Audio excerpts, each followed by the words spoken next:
ശ്രുതി, ഈ പല പ്രമേയങ്ങളും ഈ കലോത്സവ വേദിയിൽ വരാറുണ്ട്. അതിൽ ഇത്തവണ ഏറ്റവും കൂടുതൽ ഒരുപക്ഷെ വന്നിരിക്കുന്നത് ചിലപ്പോൾ അരിക്കൊമ്പൻ വിഷയമായിരിക്കും. അരിക്കൊമ്പനെ പ്രമേയമാക്കി ഇന്നലെയും കലോത്സവ വേദിയിൽ സഖനൃത്തമുണ്ടായിരുന്നു. കാടിന്റെ കൊമ്പനെ അരങ്ങിലെത്തിച്ച് ആ രാഷ്ട്രീയം കൂടിയാണ് കുട്ടികൾ പറഞ്ഞു വെച്ചത്.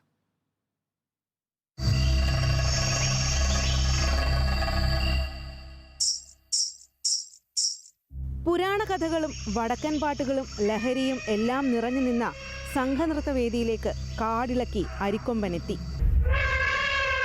കൊമ്പൻ വരുന്നേ, അരിക്കൊമ്പൻ വന്നേ. തെളിച്ചു തന്നെ പറയുകയാണ് കാട് വെട്ടിവെളുപ്പിക്കുന്ന മനുഷ്യന്റെ അതിമോഹത്തിന് അടുത്ത കൊട്ട്. കാടകം വെട്ടിപ്പിടിച്ചു മുന്നേറുന്ന മർത്യന്റെ മൂത്ത മണ്ണാശയിൽ കാടുകൾ. പിന്നെ കാടുകുലുക്കി കൊമ്പന്റെ വരവാണ്.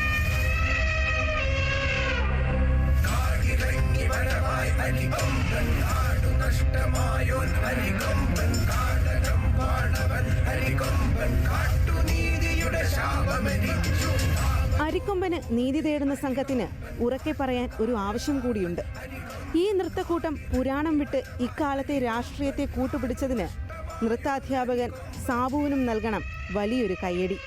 ആനകളോടുള്ള കുറേ വിഷമങ്ങൾ, അവരുടെ ദുരിതങ്ങൾ കണ്ടിട്ട് ആരും അത് പുറത്ത് കാണുന്നില്ല. അപ്പോൾ ഒരു നെറ്റിപ്പട്ട ഇട്ട ഏറ്റവും കളർഫുള്ളായിട്ട് അത് കാണുന്നു. പക്ഷേ അവരകത്ത് ഹീറ്റ് പ്രൊഡ്യൂസ് ചെയ്തിട്ട് ലൈറ്റിൻ്റെയും ഇതിൻ്റെയും അതിന് കുറേ കണ്ണീര് ഒപ്പുന്നുണ്ട്. പക്ഷേ നമ്മൾ തലയാട്ടുമ്പോൾ നമ്മൾ വിചാരിക്കും അത് ഏറ്റവും ബ്യൂട്ടിഫുൾ ആയിട്ടുള്ള ഇതാണ്. അവർക്ക് ഒത്തിരി വിഷമങ്ങളുണ്ട്. ഒരു 5-6 വർഷമായി ഇത് ശിവൻ, അത് മൂകാംബിക, അങ്ങനെ കുറേ ഞാൻ തന്നെ കുറേ ഇതെടുത്തിരുന്നു.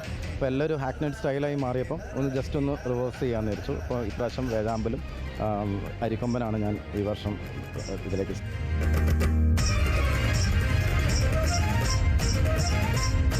ഞാൻ പറഞ്ഞപ്പോൾ ഞങ്ങൾക്ക് ഭയങ്കര ഹാപ്പി ആയിരുന്നു. ഇതിൽ ഞങ്ങൾക്ക് മാക്സിമം ഞങ്ങൾ ചെയ്യണമെന്ന് ഭയങ്കര ആഗ്രഹം ഉണ്ടായിരുന്നു. പ്രത്യേകിച്ച് തൃശ്ശൂരുകാരാണല്ലോ, പൊതുവെ ആനപ്രേമികളാണ് ഞങ്ങൾ.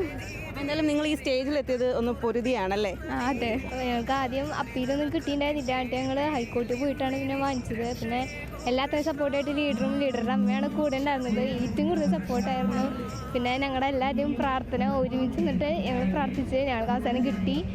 ഞങ്ങൾ സ്റ്റേറ്റ് വന്ന് കളിച്ചു. നല്ല റിസൾട്ട് ഞങ്ങൾക്ക് കിട്ടുന്ന ഞങ്ങൾ പ്രതീക്ഷിക്കുന്നു.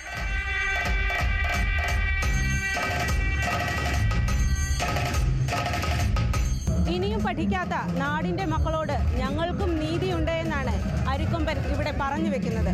വീഡിയോ ജേർണലിസ്റ്റ് വിനായകനൊപ്പം കലോത്സവ നഗരിയിൽ നിന്നും reporter Swathi Rajeev, in reporter.